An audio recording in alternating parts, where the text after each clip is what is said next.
Dobar dan i dobrodošli na kanal AgroSrce.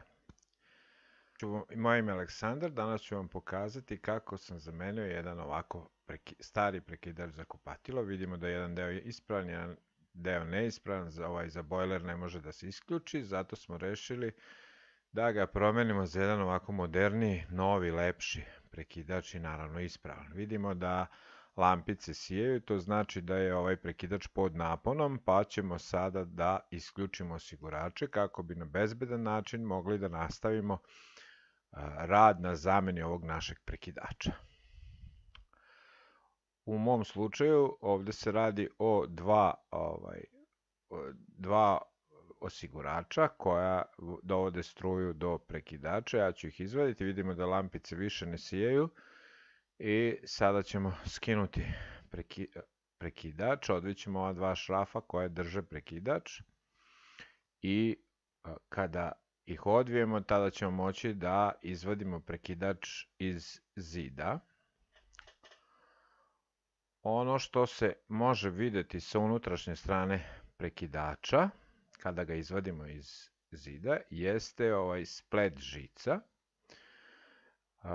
Vidimo tri prekidača, vidimo ovu kutiju koja je zapravo razlog zbog koga smo uzeli univerzalni prekidač, jer kutije su raznih vrsta i na razne načine se kače, tako da ne bismo menjali kutiju u zidu, uzeli smo univerzalni prekidač koji paše za više modela ovih kutija, a paše i za ovu našu kutiju. Sada ćemo ispitati da li ima napona u nekoj žici.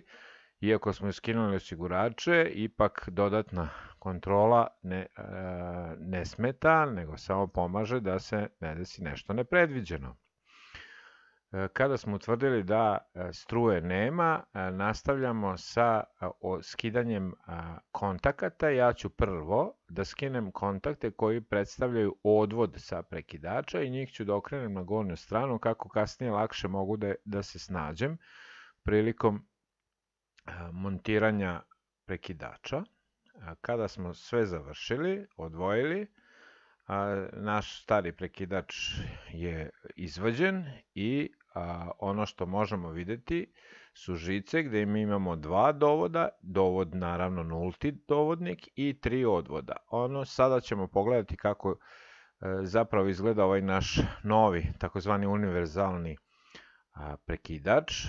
Zašto je univerzalni? Pa vidimo da ima veliki broj kačenja koji odgovara raznim kutijama, tako da praktično može da se ubaci bez da se vadi kutija iz zida u mnogo kutija. Vidimo ove crvene žice su žice od indikatora koje isto trebamo da spojimo kasnije na njihova mesta kako bi indikatori radili kako treba.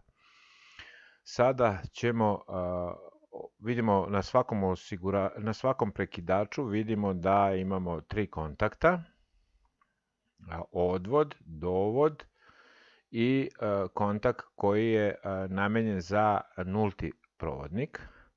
Sada ćemo vaditi ove naše prekidače jedan po jedan sa ove plastike koja ih drži i sada vadimo prekidač, vidimo kako izgledaju prekidači kada se izvode. Ovo je recimo prekidač za bojler. Vidimo da su prekidači praktično ubačeni u ovaj nosač koji ih drži na zidu. Sada vadimo prekidače jedan po jedan i za to se pomažemo šrafcigerom. Sada ćemo još ostalo da izvadimo i ovaj prekidač za svetlo, on je širi, ali je na isti princip kačenja, jedino što je umesto jedne kači se na dve tačke. Evo, izvadili smo i taj treći prekidač i ostalo nam je plastika. Vidimo kako sad izgledaju prekidači. Crne žice smo spojili na mesta na koja je potrebno. Evo sada da vidimo šemu, ovo je šema postojeća, mi nemamo jedan dovod, pa ćemo morati dovod da sprovedemo sa bojlera, evo ovako, a kasnije pospajamo sve žice od indikatora da bi indikatori radili. Sada smo plastiku montirali na zid, našu kutiju, provukli smo žice i nastavljamo dalje rad sa ovim našim prekidačem. Vidimo da je sve ovaj nosač dobro učvršćen na zid. I sada prvo što radim, to je ubacivanje ovog prekidača za svetlo, ali pošto njegov dovod će biti sa bojlera, moram da dodam jednu žicu koju ću sprovesti u gornji deo da odatle sprovedem struju dovoda. Kada sam sve to spojio, žice, indikatore na mesta, ubacujem prekidač na mesto, samo ga jednostavno uguram, on klikne i sada vidimo prekidač radi. Sad ovo je dovod za taj naš prekidač koji treba povezati sa ovom žicom koja je dovod za bojler. Tako da prekidač radi, uzimamo i prekidač za bojler i njega ćemo sada spojiti. Na isti način kao i ovaj prethodni prekidač, ubacujemo žice u određene kontakte, znači dovod na svoje mesto, nulti vod na svoje mesto, odvod na svoje mesto i dobro zategnemo žice da nam ne bi ispadale prilikom montaže i vraćanja u ovaj nosač prekidača. Zatežemo žice i kada smo sve to završili, zategnuli, ubacimo prekidač na mesto. Pošto su žice malo kruće, možemo uz pomoć klešta da se pomognemo kako bismo ubacili žice na njihova mesta. Evo vidimo, sada smo sve montirali, vidimo kako izgleda prekidač, znači namontiran je u plastici i sada stavljamo poklopac. Tek tada naš prekidač dobija konačni izgled.